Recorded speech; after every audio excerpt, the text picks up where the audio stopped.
Hare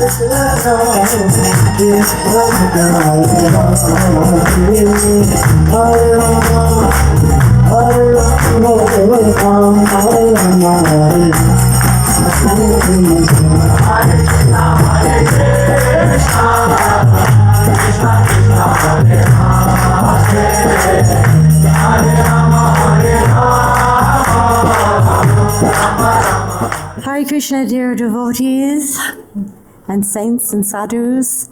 Appreciate you coming to hear the Srimad Bhagavatam, glorify the Supreme Personality of Godhead, His associates, His devotees, the Sampradaya, and those who are dedicated their lives to the spreading of Srila Prabhupada's and Lord Chaitanya's mission.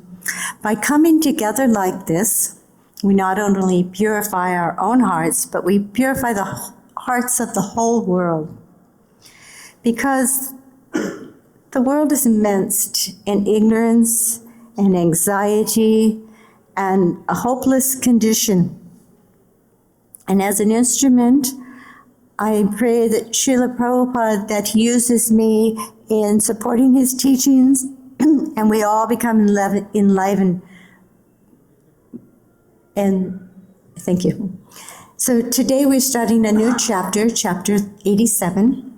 And in the first verse, there is an invocation by Srila Vishwanath Chakravarti Thakur.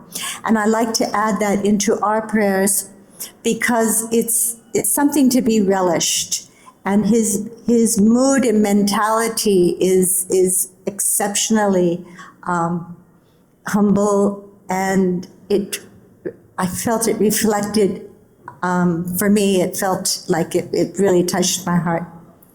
So if you would say the Sanskrit with me, that would be helpful. I'm not that great Sanskrit. And if you would, and then I'll read the English translation when we come to that. Om Namo Bhagavate Vasudevaya. Om Namo Bhagavate Vasudevaya. Om Namo Bhagavate Vasudevaya. Narayanam Namaskritya Naram Chaiva Narottamam Devim Saraswati Vyasam Tato Jayamutiraya Naishtapreshu Abhadreshu Nityam Bhagavata Sevaya Bhagavati Uttama Sloke Bhakti Bhavati Naistiki.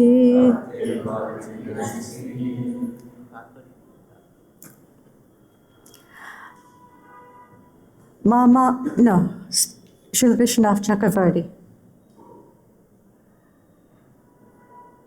Yeah. Mama Ratna Vanik Bhavam Do you want to say it together? Radnani aparichin parataha Nasvasvatnam inokshid. Thank you.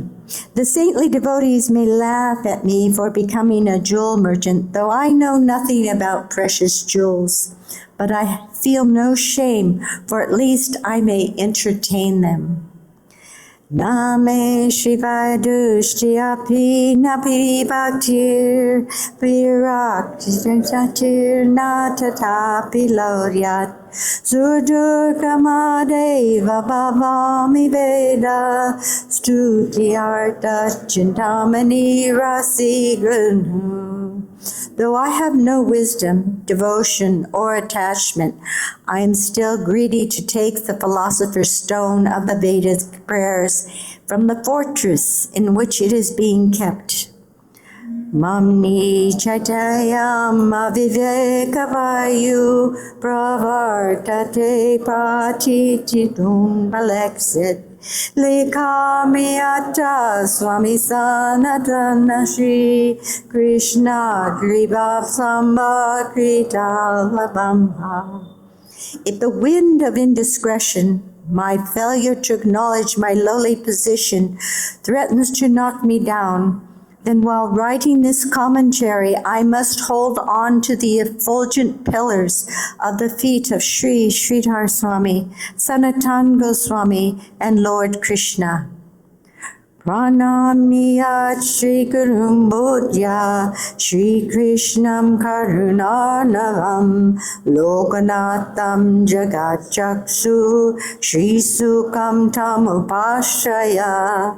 Repeatedly bowing down to my divine spiritual master and to Lord Krishna, the ocean of mercy, I take shelter of Sri Śukadeva Goswami, the protector of the world and its universal eye. So here Srila Vishwanath Chakravarti Thakur is feeling and demonstrating a great amount of humility, and that he is saying he doesn't mind that the great sages and saints laugh at him. But that laugh isn't like the laugh the Pandavas gave Duryodhana in the assembly house when he fell in the water.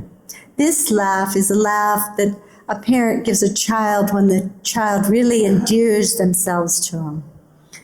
Last week we had a very sweet satsanga, and there were many very, very sweet devotees there. We were sitting in a circle chanting and having nice katha, when this little boy, he couldn't have been more than 4 years old, he comes in and he sees an empty chair and he climbs up in it. He straightened his glasses and he looked around and he smiled at everyone. Everyone laughed because he endeared himself to us. He was trying and tempting to be an adult and to take part in adult activities. So similarly, we are like children in this process, and we are trying to take part, and we pray that the great saints and sages and all the acharyas have mercy on us and enlighten us.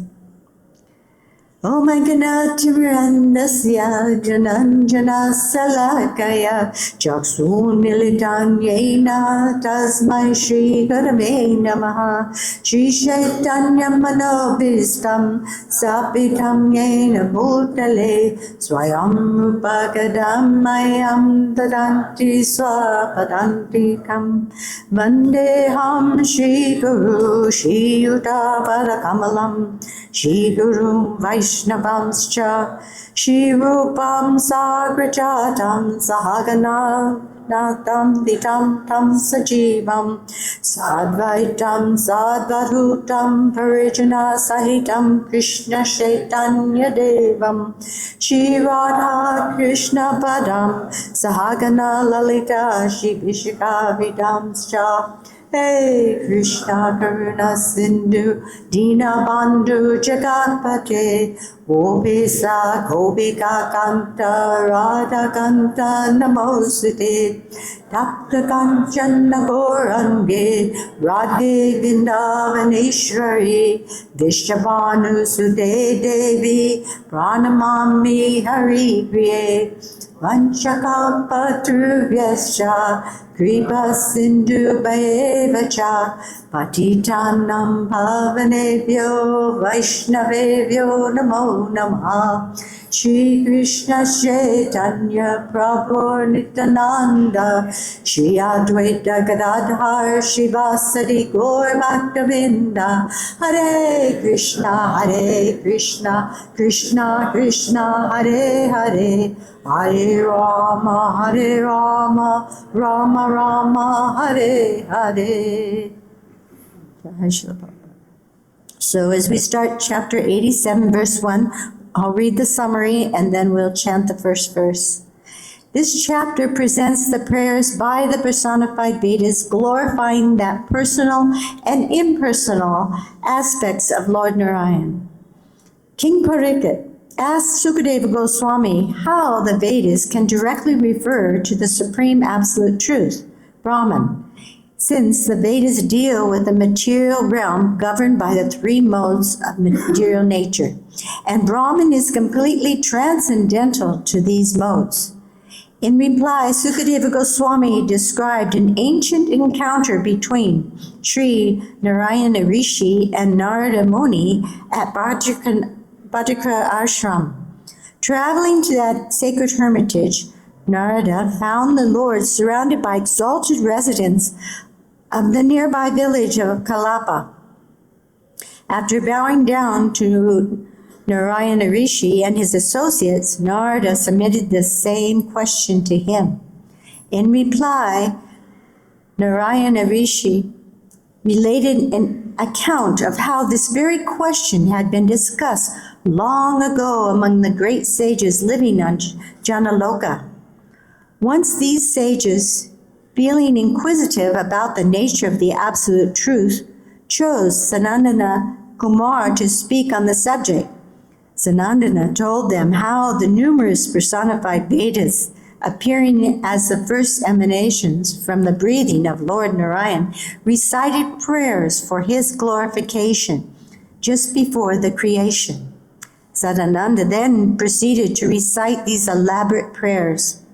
The residents of Janaloka were perfectly satisfied upon hearing Sanandana recite the prayers of the personified Vedas, which enlightened them about the true nature of the supreme absolute truth, and they honored Sanandana with their worship. Narada Muni was equally satisfied to hear this account from Sri Narayana Rishi. Thus, Narada offered his obeisances to the Lord and then went to see his disciple, Vedavyas, to whom he explained everything he had heard. So we can take a moment to appreciate and acknowledge this phenomenal situation, these precious jewels that came from the mouths of the personified Vedas, glorifying Lord Narayan, which were spoken millions and millions of years ago on heavenly planets, and then transferred carefully down through the ages to now to us, and we have this ability to read them. And speak them. It's such a blessing for us. So text 1. Śrī Parīkṣit uvāca brahmaṇi anirdeśye nirguṇe guṇa-vṛttayaḥ katham caranti śrutayaḥ sākṣāt sad-asataḥ pare śrī Parīkṣit uvāca brahmaṇi anirdeśye nirguṇe guṇa-vṛttayaḥ katham caranti śrutayaḥ sākṣāt sad-asataḥ pare Śrī Parīkṣit uvāca brahmaṇi anirdeśye guṇa-vṛttayaḥ katham caranti śrutayaḥ sākṣāt sad-asataḥ pare. Vaishnavas, chant.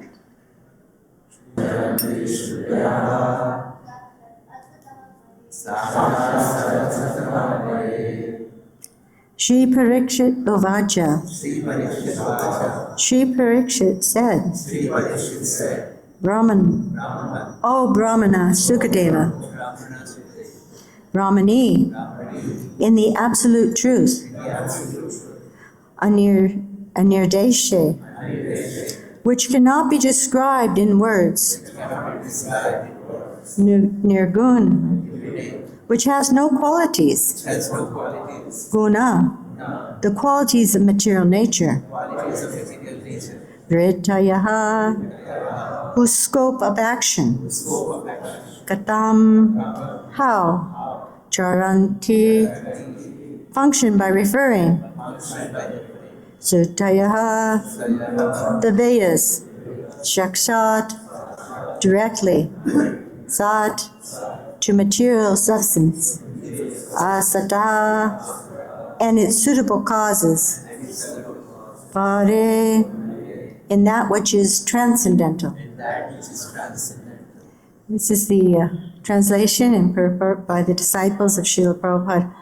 I think that this particular purport was written by His Holiness Śrī Goswami, who is a Sanskrit scholar.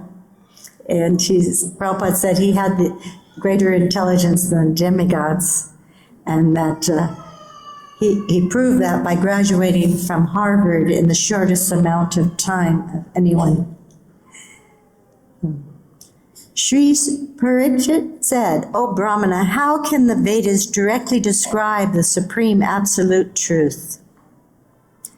Who cannot be described but in words? The Vedas are limited to describing the qualities of material nature, but the supreme is devoid of these qualities, being transcendental to all material manifestations and their causes." Please repeat.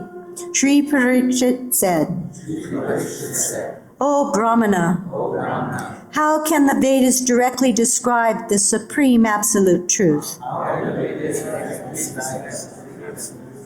Who cannot be described in words? The Vedas are limited to describing the qualities of material nature, but the supreme is devoid of these qualities, being transcendental to all material manifestations and their causes." Before beginning his commentary on this chapter, Srila Sridhar Swami prays, "Vagisha yashavantane lakshmir vyasya chavakshyasi yasya te hridaye samvid vam nishrimhaham braje." I worship Lord Nrsimha, within whose mouth resides the great masters of eloquence, upon whose chest resides the goddess of fortune, and within whose heart resides the divine potency of consciousness. Sampradaya vishuddhiyatam svivya nirbandhasyantrita shruti mita bhakyam karishyami yatamati. Desiring to purify my sampradaya and being bound in duty, I will briefly comment on these prayers of the personified Vedas to the best of my realization. Srimad Bhagavata Purvaya Sarata Sanishdevitam Maya Tutarupashrishtam Ushtatam Bhutasyate. Inasmuch as Srimad Bhagavatam has already been perfectly honored by my predecessors' explanations, I can only gather together the remnants of what they have honored. And again, we'll relish Srila Vishwanath Chakravarti's own invocation. Mama Radna Vagni Bhavam Radnani Parichayan Vataha Asantu Santo Jirene Nasva Svanta Vinodakrit. The saintly devotees may laugh at me for becoming a jewel merchant, though I know nothing about precious jewels, but I feel no shame, for at least I may entertain them. Name Shrivaidastyapi Napi Bhaktir Virakti Raktir Natatapi Loyat Surdurgamadeva Bhavami Veda Suti Arta Shintamani Rasi Granhu. Though I have no wisdom, devotion, or detachment, I am still greedy to take the philosopher's stone of the Vedic prayers from the fortress in which it is being kept. Mamni jatayam avivekavayam pravartate pratahitam valekshit likamiyata swami sanatan Śrī Krishna gribasamba krita valambha. If the wind of indiscretion, my failure to acknowledge my lowly position, threatens to knock me down, then while writing this commentary, I must hold on to the effulgent pillars of the feet of Sridhar Swami, Sanatan Goswami, and Lord Śrī Krishna. Pranami Shri Karumbuya Shri Krishnam Karunanaram Lokanatam Jagat Chaksu Shri Sukam Tam Apashyaye. Repeatedly bowing down to my divine spiritual master and to Lord Śrī Krishna, the ocean of mercy, I take shelter of Śrī Śukadeva Goswami, the protector of the world and its universal I. So, at the end of the preceding chapter, Śukadeva Goswami told Parīkṣit Maharaj, Evam sva bhakta-yo rajam bhagavan bhakta bhakti-mam usritvadishya sanmagam punarvaravatim nagad. Thus, O King, the personality of Godhead, who is the devotee of his own devotees, stayed for some time with his two great devotees, teaching them how perfect saints behave. Then he returned to Dwarka. In this verse, the word sanmagam can be understood in at least three ways. In the first, Sat is taken to mean devotee of the Supreme Lord, and thus Sanmargam means the path of bhakti-yoga, devotional service. In the second, with Sat meaning a seeker of transcendental knowledge, Sanmargam means the philosophical path of knowledge, which has impersonal Brahman as its object. And in the third, with Sat referring to the transcendental sound of the Vedas, Sanmargam means the process of following Vedic injunctions. Both the second and third of these interpretations of Sanmargam lead to the question of how the Vedas can describe the absolute truth. Srila Sridhar Swami elaborately analyzes this problem in terms of the traditional discipline of Sanskrit poetics. We should consider that words have three kinds of expressive capacities, called sad-asataḥ. These are the different ways a word refers to its meaning, distinguished as murcha-vritti, lakshana-vritti, and guṇa-vṛttayaḥ. The sad-vritti term, mukya, is the primary literal meaning of a word. This is also known as abhida, a word's denotation or dictionary meaning. Murcha-vritti is further divided into two subcategories, namely ruti and yoga. A primary meaning is called ruti when it is based on a conventional usage, and yoga when it is derived from another word meaning by regular etymological rules. For example, the word go, cow, is an example of ruti since its relation with its literal meaning is purely conventional. The denotation of the word uvāca, on the other hand, is a yoga-vritti, so the word's derivation from the root pak, to cook, by addition of the adjacent suffix ka. Besides its mukya-vritti, or primary meaning, a word can also be used in secondary metaphorical sense. This usage is called lakshana. The rule is that a word should not be understood metaphorically if its mukya-vritti makes sense in the given context. Only after the mukya-vritti fails to convey a word's meaning may lakshana-vritti be justifiably presumed. The function of lakshana is technically explained in the Kavya Shastras as an extended reference pointing to something in some way related to the object of the literal meaning. Thus, the phrase Gangayam Gosha literally means the cowherd village in the Ganges, but the idea is absurd. So here, Gangayam should rather be understood by its lakshana to mean on the bank of the Ganges. the bank being something related to the river. Guṇa-vṛttayaḥ is a special kind of lakshana where the meaning is extended to some idea of similarity. For example, in the statement, Simho Devadatta, Devadatta is a lion. Heroic Devadatta is metaphorically called a lion because of his lion-like qualities. In contrast, the example of the general kind of lakshana, namely Gangayam Gosha, involves a relationship not of similarity but of location. In this verse of the 87th chapter, Parikshit Maharaj expresses doubt as to how the words of the Vedas can refer to the absolute truth by any of the valid kinds of sabda-vritti.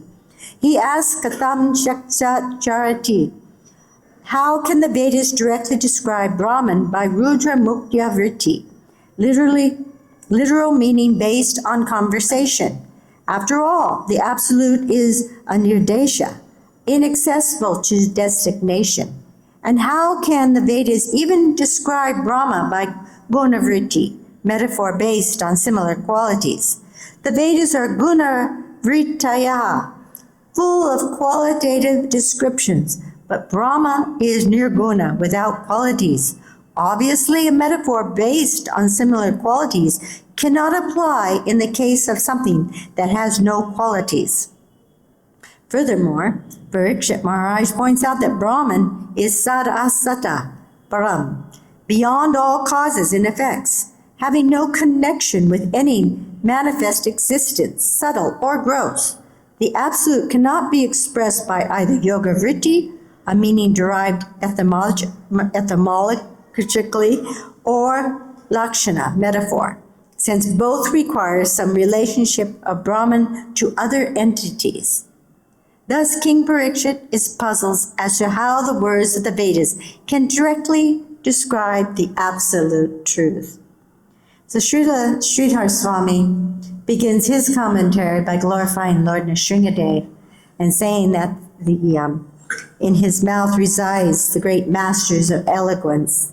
So he's praying for the ability to express proper words in glorification of this verse. And he also speaks of how consciousness resides in the heart of Lord Nrsimhadev. Lord Nrsimhadev is known for killing demons like Hiranyakasipu.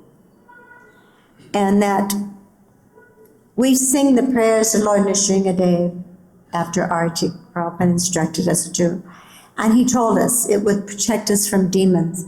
But also we say these prayers to protect ourselves from our own demons, our own anartas and problems. And so we pray to Lord Nrsimhadev to protect us. And he goes on to say that he's taking shelter of his predecessors' explanations. He humbly says he can only gather the remnants of what they have honored. And this is similar to what Śrīla Prabhupada said. Śrīla Prabhupada said his only qualification was that he gave us exactly what his spiritual master had given him. So, and then we went over Srila Vishwanath Chakravarti's invocation, but there's not much time, but I wanted just to glorify, go on a little side note here, and glorify Srila Vishwanath Chakravarti Thakur, because we read his commentaries almost every day in the Srimad Bhagavatam or somewhere, because he wrote so profusely. He appeared in 1638. He was in the succession from Srila Narottam Das Thakur. And he renounced family life very early and came to Vrindavan and resided in Radhakund, where he worshipped Radha Gokulananda. He also worshipped the same Shalagram Shila that Lord Chaitanya gave to Raghunath Das Goswami, who gave it to Mukunda, who gave it to Sri Krishna Das Kaviraj, who then gave it to Srila Vishwanath Chakravarti Thakur. Oh, there was one in between there. Before Sri Krishna Das Kaviraj. It was given to Krishna Priya Thakurani. And she actually was the one who gave it to Srila Vishwanath Chakravarti Thakur. So among all the Vaishnava Gaudiya Acharyas, Srila Vishwanath Chakravarti comes close to matching Srila Rupa Goswami's profound realizations on the absolute truth. And his disciples think that he's a follower, that he's a reincarnation of Srila Rupa Goswami. And Srila Bhakti Siddhanta Saraswati glorified him and credited him for being the protector and guardian and acharya during the middle period between the 1600s and the 1700s. And it wasn't until Srila Bhaktivinoda Thakur came back in the 1800s that he revived this tradition of Gaudiya Vaishnavism. And then it was spread by Srila Bhakti Siddhanta Saraswati throughout India, and then by Srila Prabhupada throughout the world. And in a dream, Lord Krishna ordered Vishwanath Chakravarti to make comments on the Goswami's books and the Srimad Bhagavatam. Immediately he started writing. And when he would write and the sun was hot, we know how hot it gets here, clouds would gather over his head to shelter him. And once there was this tremendous downpour monsoon, it flooded everything. And he was continuing to write, and not one drop of water got on him, nor the manuscripts he was writing. So Srila Prabhupada gives an elaborate description of the prayers of the personified Vedas in the Srimad Bhagavatam in the Krishna book. And he says that King Parikṣit inquired from Śukadeva Goswami about a very important topic in understanding transcendental subject matter, since Vedic knowledge generally deals with subject matter of the three qualities of material world. How can it approach the subject matter of transcendence, which is beyond the approach of the three material modes? So we are covered by this material energy, unfortunately. So what we can see is material, what we can hear is material, what we speak, that vibration is material. But somehow, how is it that we are able to speak this transcendental subject matter, since the mind is material? So to describe something, it requires a source of emanation. It requires qualities, it requires activities. So King Parikṣit was inquiring, is what are the Vedas describing? Because you can't describe the impersonal Brahmajyoti. It has no qualities. It has no emanations. It has no pastimes. The Brahmajyoti never sends a representative to the material world to canvas for people to come back to it. It doesn't send samples of Brahmajyoti to the material world. So how is it that so many people are absorbed in this impersonal conception that it is the Supreme Personality of Godhead who comes himself in many different attractive forms? He attracts people in so many ways to become their Ishtadeva. And so he also has the Vedas. He sent the Vedas, and he sent the Srimad Bhagavatam as his personal incarnation in Kali Yuga. So it's obvious that the Vedas are meant to help people evolve slowly but surely. They encourage ones to worship demigods in relation to the relationship the demigods have to the Supreme Personality Krishna. The Supreme Personality of Godhead emanates jivas, jivatapa. It's called Swam says, and he also emanates his expansions. And so those are Vishnu Tapa. And so the demigods are Jiva Tapa. And this is explained very clearly in the Vedas.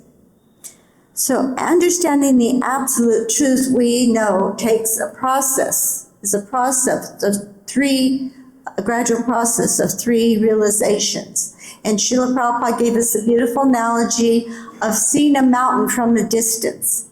When you see the mountain from the distance, it may just be a purple shape far away. And that's like the Brahman realization.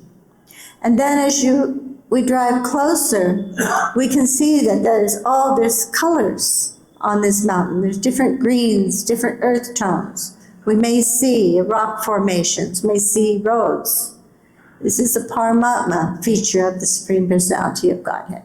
But when we actually get on that mountain, we see so much variegatedness in plants, in animals, in terrain.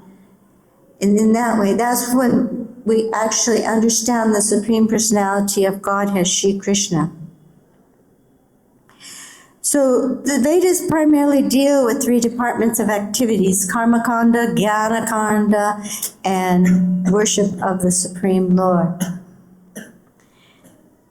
The third, upasana kanda, worship of the Supreme Lord, sometimes involves the worship of demigods, but this is considered, and we know this from the Bhagavad-Gita, as avidya.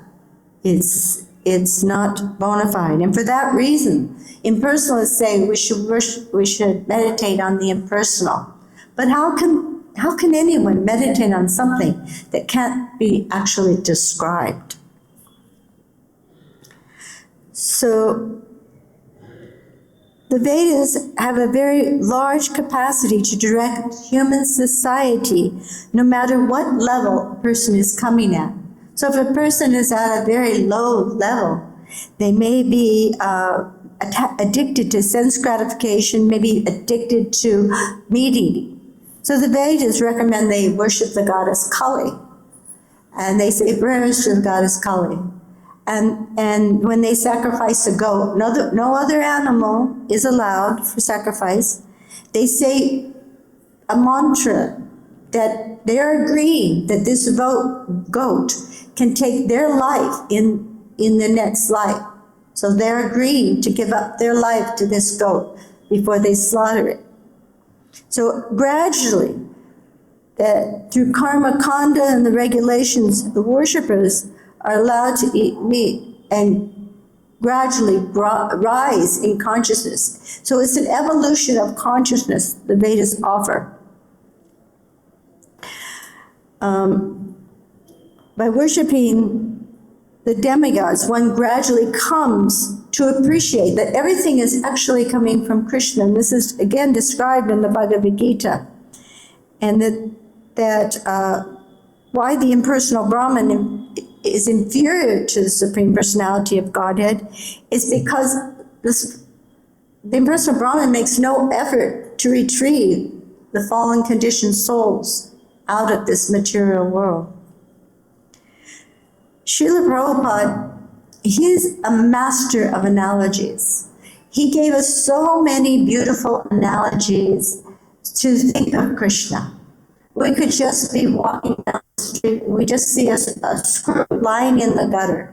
And we can remember that analogy of how when we are separate from Krishna, we're like that screw in the gutter that is separate from the machine. So the screw is worthless. Everybody is passing it by and leaving it. No one cares for it. And so Srila Prabhupada was such a master in giving us analogies. He even brought us some of his own. He extracted many from the Bhagavad-Gita, from the Śukadeva. So if we have the right attitude, which means by following his instructions, it places us in a position to understand spiritual, even though we're limited. And even the explanations may seem limited.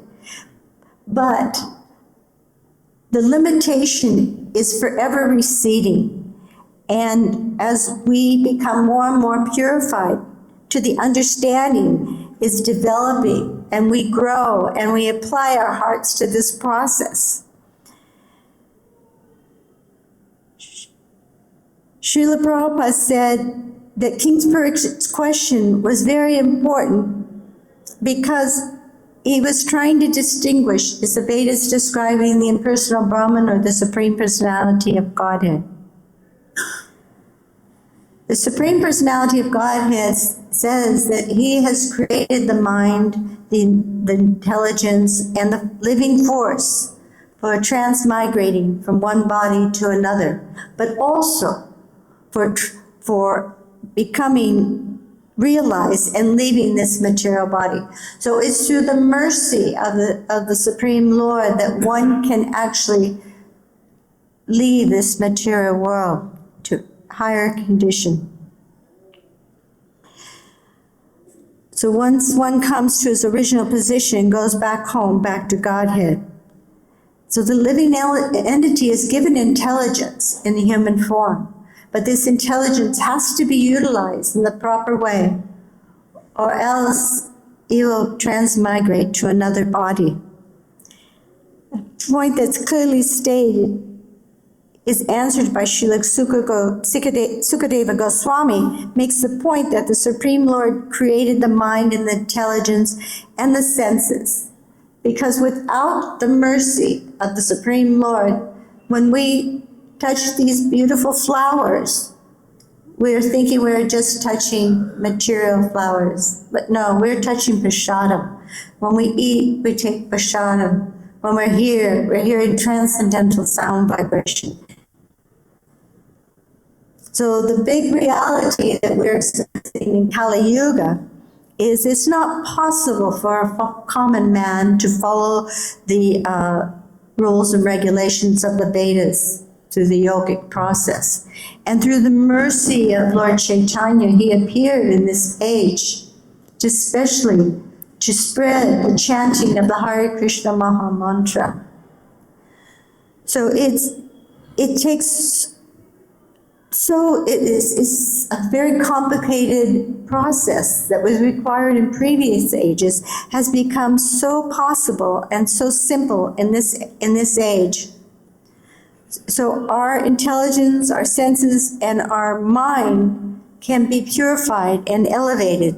Lord Chaitanya especially came to teach the chanting of the holy name. Hare Krishna, Krishna Krishna, Hare Hare, Hare Rama, Rama Rama, Hare Hare. And when Prakrisananda Saraswati, he asked Lord Chaitanya, he said, why are you chanting like a sentimentalist?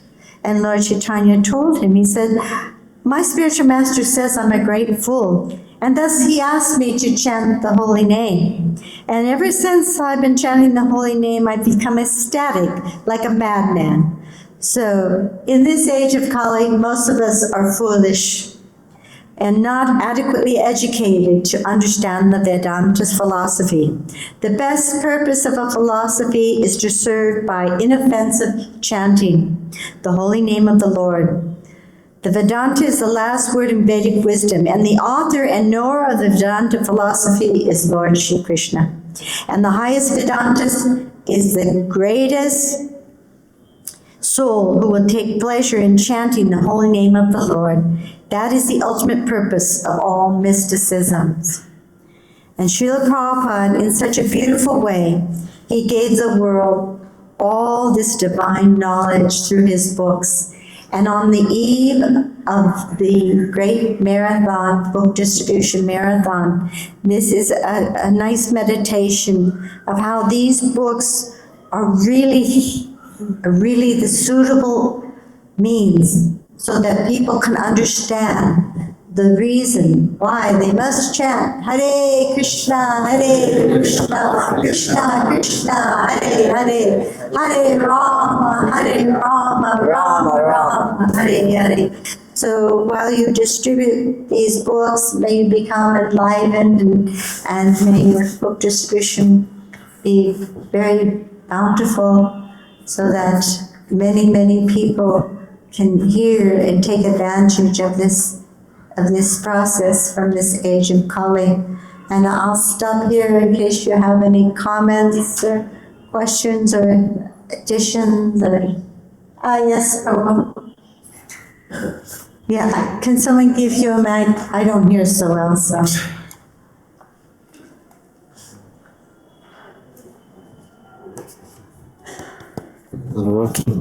Hare Krishna. No, it's not. Hare Krishna, Mataji. Mataji, if that can be screened, it will be very nice. Where it was the translation where Maharaj Parīkṣit is saying that Vedas are limited to material this and that. So, are these Maharaj Parīkṣit's words, or is it the absolute truth? Because as far as what I am knowing is, as far as what I'm knowing, what I've heard, what I've read, that Vedas are apārushe. They have all the kands in it. Karma kand, Jnana kand, Upasana kand, everything in it. Yes, it's there in the Vedas. And Vedas are, it's kind of all in one. This is what I have. All in one means whatever, if we have material desires, whatsoever material desires we are having, there are the Vedas. But if we have desires beyond this material existence, then also there are the Yes. Vedas. Yes, so, yeah. Yes, but you need a bona fide spiritual master to extract that information so that you can understand it. And that's the great mercy that A.C. Bhaktivedanta Swami Srila Prabhupada had brought, that he's given us the Bhagavad-Gita, the Śrīmad Bhagavatam, the Bhakti-rasamrita Sindhu. He's given us the nectar of instruction. He's given us all this information in a way that we can understand it.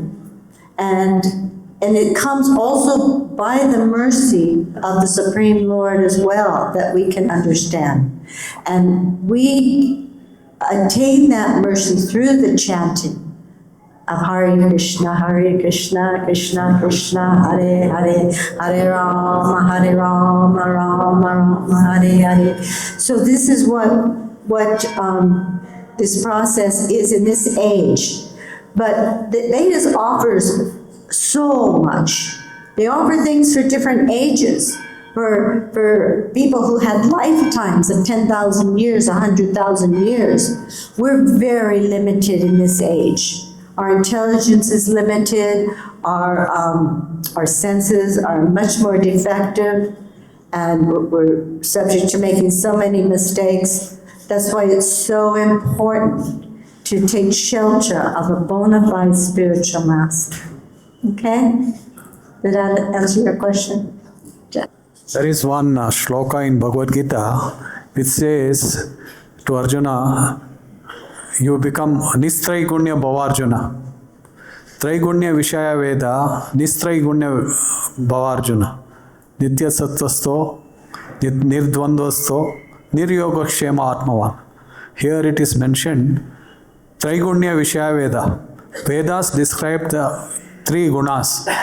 So he tells Arjuna to go above these three gunas. So Vedas, in this particular verse, Lord Krishna is saying, they describe the three gunas. Traigunya Vishaya Veda. What is the Vishaya? Vishaya means the information about the three gunas. Yes. Yes. And then Krishna says to Arjuna, Traigunya Vishaya Veda, Nistraigunya Bhavarjuna. Go above these three gunas. Gunatit. So, this is regarding the Vedas. Vedas, they describe the three gunas. Right. And Krishna is telling Arjuna to get above these three gunas. Yes. Yes. And Krishna gives Arjuna different processes. He suggests the Eightfold Yoga system. And after he did, Arjuna rejected it. And Arjuna, who is immensely powerful, he's a Maharaji. He could travel to heavenly planets. He could conquer armies by himself. But when he was offered the yoga system of meditation, he declined. He said, "There's no way. This is too much difficult." So the process is to surrender to Krishna. And it's interesting, the Bhagavad-Gita was spoken. We're going to sing the whole Bhagavad-Gita tomorrow on Gita Jayanti. But it was spoken in the beginning of the Kali Yuga, so that we can take shelter of it. And then Lord Chaitanya came about 500 years ago, when Kali Yuga is really progressing.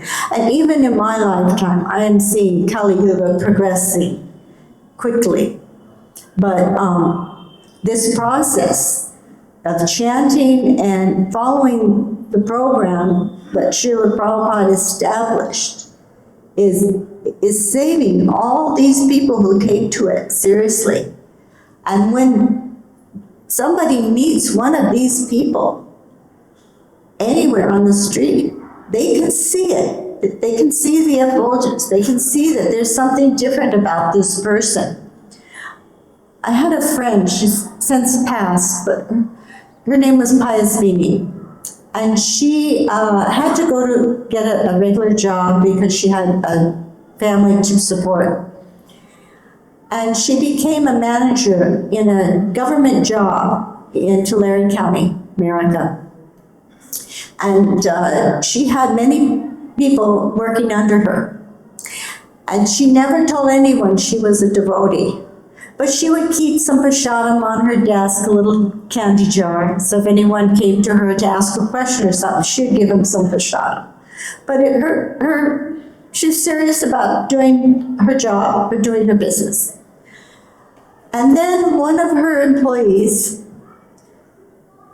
called her up and was in the hospital. It turned out she had a very, very ruthless, fast-growing cancer.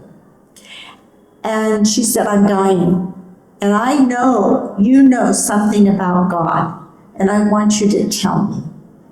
So we don't see it in ourselves, but we see it in the others, how powerful this process is. Does that answer your question? Thank you. All right. Srimad Bhagavatam ki jai. Srila Prabhupada ki jai. Nanda Koi Vaishnava ki jai. Hare Krishna, Krishna Krishna, Hare Hare, Hare Rama.